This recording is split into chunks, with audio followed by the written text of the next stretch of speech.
Boa tarde, galerinha dos terceiros. Então estamos aqui, né, mais essa semana, né? Porque semana que vem nós temos uma semana aí de feriados, né? Então essa semana ainda continua no remoto, né? Passando semana que vem que é feriado e na outra semana a gente retorna ao nosso espaço físico da escola, né? Mas nessa semana o nosso objetivo é o quê? É corrigir as questões da avaliação bimestral de biologia, né, e fazer uma intervenção pedagógica. O importante na intervenção pedagógica é você recuperar a nota, primeiramente, certo? Então, aqueles alunos que não participaram durante o bimestre, né, terão chance de recuperar sua nota para poder ter uma nota melhor. Aqueles que tiraram nota baixa na avaliação também vão ter o direito de recuperar essa nota através da intervenção. E aqueles que estão com nota boa e frequentaram vão poder também melhorar a sua nota nessa intervenção pedagógica. Então é importante que você faça a intervenção pedagógica, que você veja as suas questões para você ter nota, viu? Lembrando disso, porque a minha nota é baseada na sua participação e também na avaliação bimestral.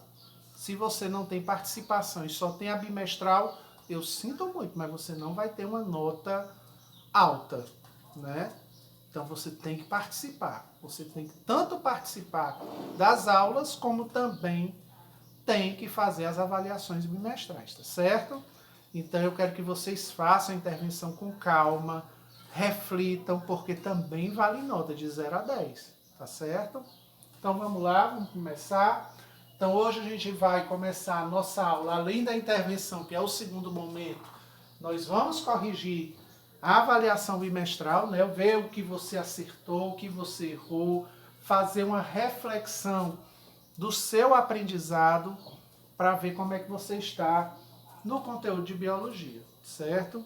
Então, o conteúdo de biologia foi baseado nos últimos conteúdos que falavam sobre metabolismo, sobre os processos, né, bioquímicos, né, que era aquela questão das enzimas, como é que as enzimas agiam, os ciclos como de Krebs, de Calvin, né, e também falava sobre DNA e RNA.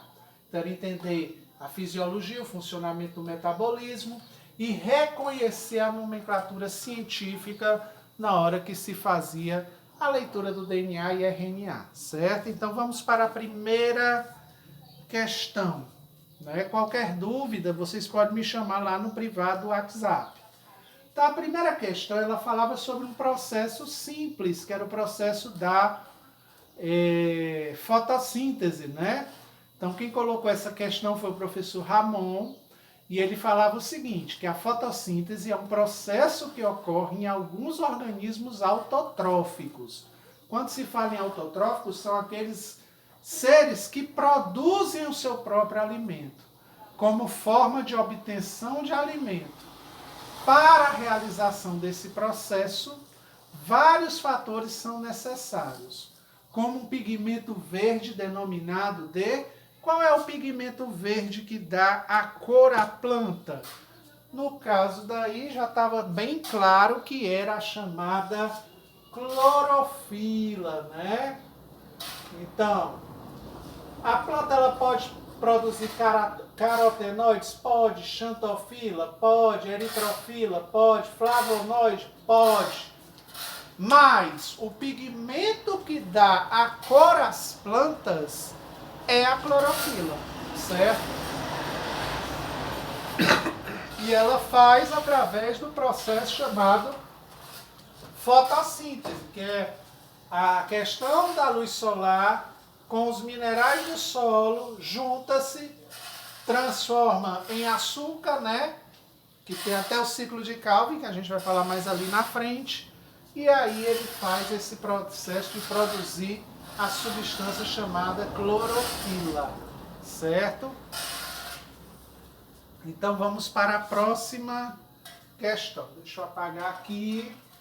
Essa questão era uma das mais fáceis que a gente tinha na prova, né? Então vamos para a próxima. Então a próxima ela falava sobre enzimas, né? A gente trabalhamos muito falando sobre enzimas. Então foi feita por mim, adaptada, né? Para entendermos o processo de concentração de um substrato, é aquele que ativa, né, as enzimas. Vamos fazer uma observação de como o mesmo afeta a reação química transformando as substâncias, né? Aí então, o modo de ação da enzima, analise o gráfico que permite concluir o quê? Então aqui estaria, né, na competência 5, né? Eu acho que era a habilidade 17 lá do Enem. Por que você trabalhou com gráfico, professor? Porque lá no Enem, às vezes eles te dão um gráfico e você tem que saber interpretar, né? Então, quando a gente vê aqui as duas reações, aqui é uma reação sem enzima, que ela é um pouco mais baixa, né? Ela, para chegar à taxa máxima, né, de reação química, ela vai ter que, ela demora muito mais tempo do que aquela que tem a enzima ajudando e o substrato, porque ela se torna mais rápida. Então, com a enzima, ela é mais rápida, né? Sem enzima, ela demora mais a transformar a substância numa reação química para outra. Então o gráfico ele deixava bem claro isso. Aí a gente colocamos aqui a questão A como alternativa certa, né? Mas lá poderia inverter a posição da questão porque ela não ficava na mesma, né? Quando um aluno abria, poderia mudar de posição. Todas as moléculas de enzimas estão unidas às moléculas de substrato, aí essa reação é com enzima, certo?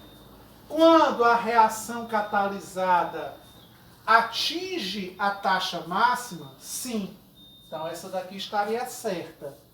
Com a concentração, com a mesma concentração de substrato, a taxa de reação com enzima é menor que a taxa com reação de enzima, né, sem enzima, no caso é maior, é o contrário, né? Por isso que a questão B estaria errada. O aumento da taxa de reação com enzima é inversamente proporcional ao aumento de concentração do substrato? Não. Aumentou a enzima, aumenta a quantidade de substrato, ela é por igual. Então, não é inversa. A concentração de substrato não interfere na taxa de reação de enzima? Não. Quanto mais substrato, mais ocorre a reação máxima. Então estaria errado. E a última, a reação sem enzima possui energia de ativação menor do que a reação com enzima. Não, ela tem a energia dela, certo? Mas ela não é ativada por causa do substrato.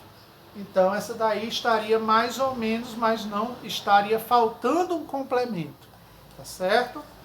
Então a resposta certa é a letra A da questão. Então vamos passar para a terceira questão agora. Então deixa eu passar para a terceira. Próxima. Aí agora a gente ia falar do ciclo de Calvin, né? Então, nas últimas aulas sobre metabolismo, ciclos bioquímicos, o professor de biologia explicou a importância do ciclo de Krebs e ciclo de Calvin, né?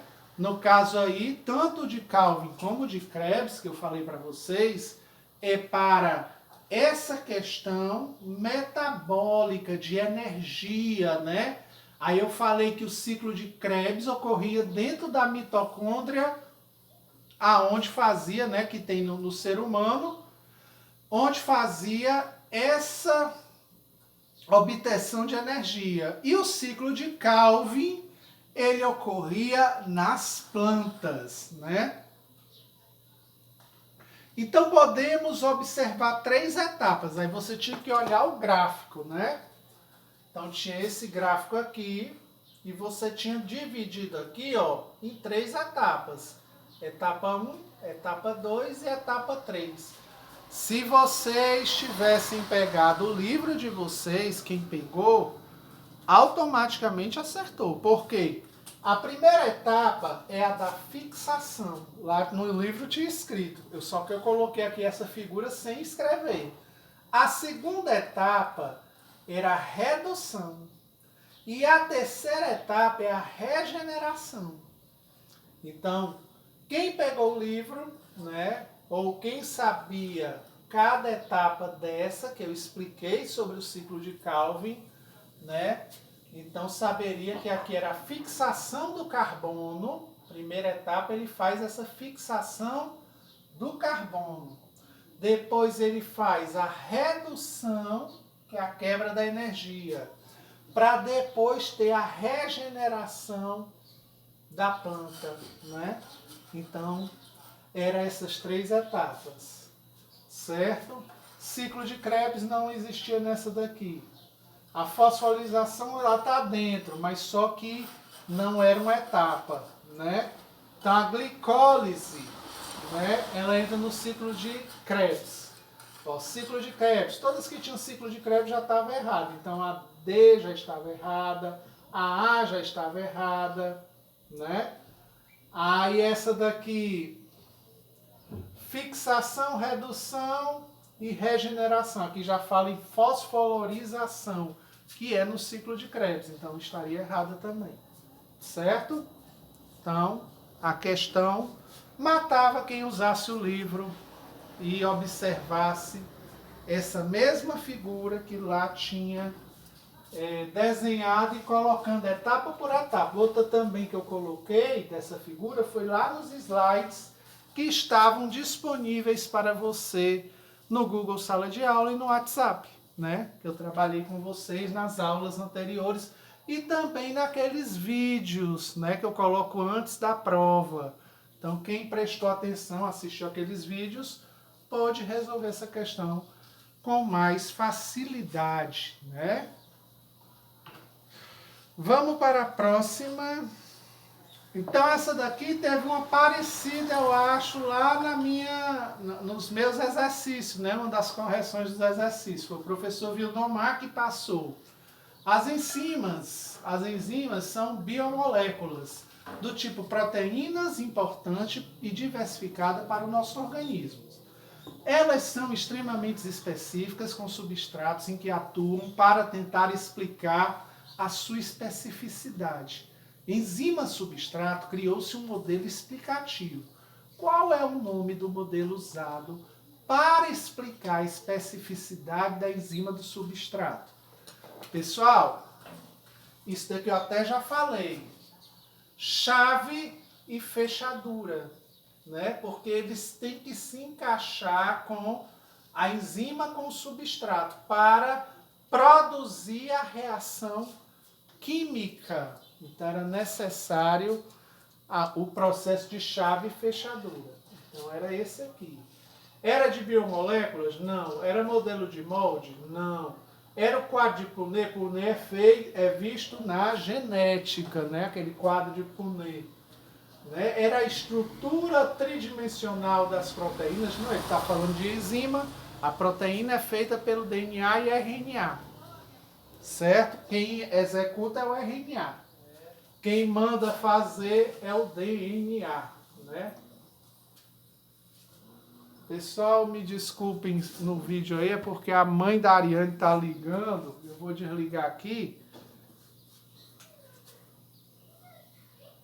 Me desculpe que ela ligou.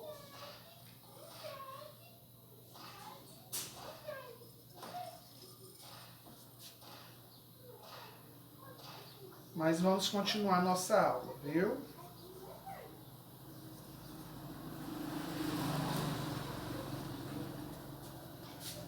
Então, no caso aí, era o modelo chave fechadura. Vamos para a próxima questão e última.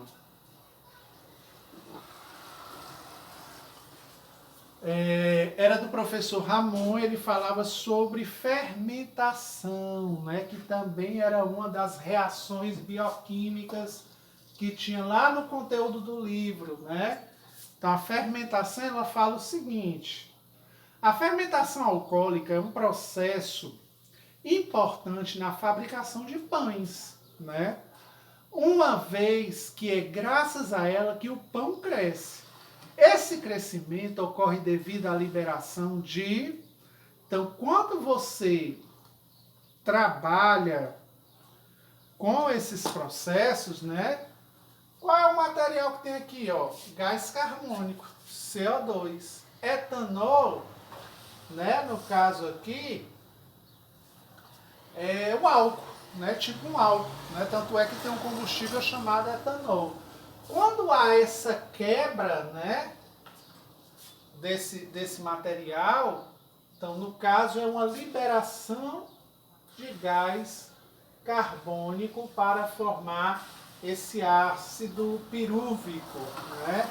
Então era oxigênio? Não, porque CO2 é gás carbônico. Então, lactato durante esse processo? Não. Hidrogênio, nitrogênio quer dizer não. E enxofre também não. Então, a resposta era gás carbônico durante esse processo, né, de liberação no caso aí, da fermentação, tá certo? Então, a gente fez a correção das atividades. Eu agradeço a presença de vocês, né? E faça a intervenção, viu, meu povo? Porque a gente precisa de colocar as notas no sistema, tá certo? Então, um beijo, um abraço virtual e até a próxima aula.